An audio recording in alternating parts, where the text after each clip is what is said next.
সংখ্যালঘুদের অধিকার বলে আলাদা অধিকার থাকার দরকার নেই। বিশেষ করে আমাদের বিরুদ্ধে একটা প্রচারণা চলছিল যে আমরা এরকম কিছু কিছু মানুষের অধিকার নিশ্চিত করতে পারছি না। নাগরিক অধিকার মানেই হলো সকলের অধিকার, যেটা আমাদের গঠনতন্ত্রে দেওয়া আছে, সেটা সংবিধানে দেওয়া আছে। সেই সংবিধান অনুসারে আমরা নিশ্চিতভাবে পেতে পারি, সেইগুলো পাওয়া।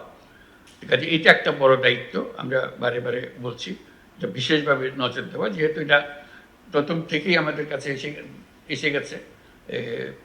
বিশেষ করে আমাদের বিরুদ্ধে একটা প্রচারণা চলছিল যে আমরা এরকম কিছু কিছু মানুষের অধিকার নিশ্চিত করতে পারছি না, তারা অধিকার বঞ্চিত হচ্ছে। আমরা নিশ্চিত করতে চাই যে আমরা এটা ভুল।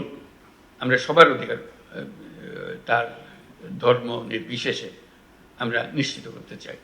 এটা আমাদের একটা অগ্রাধিকারের মতো একটা বড় জিনিস হবে, যাতে আমরা শান্তিপূর্ণভাবে এক পরিবার হিসেবে আমরা বসবাস করতে পারি। এটা যাদের এখানে এই সমস্যা আছে মনে হয়, এটাতে বিশেষভাবে মনোযোগ দেওয়া, যে এটাকে উৎপাদন করতে না পারলে জাতি হিসেবে আমরা ব্যর্থ হয়ে গেলাম, যে আমরা এক পরিবার হতে পারছি না। আমরা এক পরিবার হতে চাই, সত্যি সত্যি এক পরিবার হতে চাই।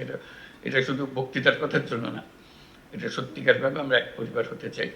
এখানে আর কোনো বিকল্প নাই আমাদের সামনে, আমরা করতেও চাই না, কোনো বিকল্প দাঁড় করাতেও চাই না। সংখ্যালঘুদের অধিকার বলে আলাদা অধিকার থাকার দরকার নেই। আমরা যে নাগরিক অধিকার, সেই অধিকারটা প্রতিষ্ঠিত করতে পারলেই আমরা এই কাজে সফল হয়ে গেলাম।